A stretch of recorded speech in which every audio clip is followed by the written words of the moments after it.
নমস্কার। আজকে আমরা মহাকর্ষ সূত্র এবং সেই সূত্র থেকে নির্ণয় বলের সমীকরণ,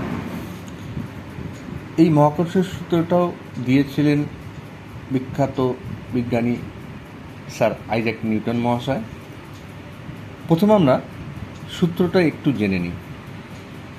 এই মহাবিশ্বের যে কোনো দুটি বস্তুকণা পরস্পরকে আকর্ষণ করে। সেই আকর্ষণ বল বস্তু দুটির ভরের গুণফলের সমানুপাতিক এবং সেই আকর্ষণ বল বস্তু দুটির মধ্যে দূরত্বের বর্গের ব্যস্তানুপাতিকভাবে পরিবর্তন হয়। ধরা যাক যে কোনো দুটি বস্তুকণা যাদের ভর যথাক্রমে m1 এবং m2 এবং সেই দুটি বস্তুকণার মধ্যে দূরত্ব ধরে নিই d এবং এই দুই বস্তুকণার মধ্যে যে আকর্ষণ বল সৃষ্টি হবে সেটা হলো F।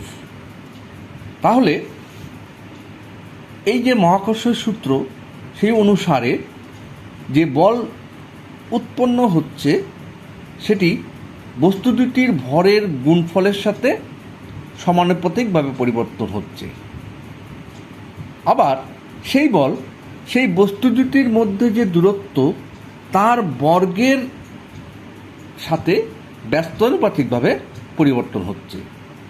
এখন এই যে দুটি ভেদ সম্পর্ক 1 নম্বর এবং 2 নম্বর, এই দুই ভেদ সম্পর্কে আমরা যদি মিশ্র ভেদ করি তাহলে আমরা পাই F proportional m1 into m2 by D square. এবারে আমরা ভেদের নিয়ম অনুসারে যদি ভেদ সম্পর্ককে যদি তুলে দিতে চাই তাহলে আমাদের একটা ভেদ ধ্রুবক ধরে নিতে হয়।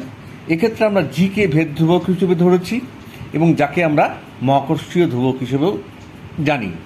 তাহলে যে সম্পর্কটি তৈরি হয় এফ সমান সমান জি ইন্টু m1 ও m2 বাই ডি স্কোয়ার। এক্ষেত্রে m1 এবং m2 দুটি বস্তুর ভরের গুণফল। সেক্ষেত্রে আমরা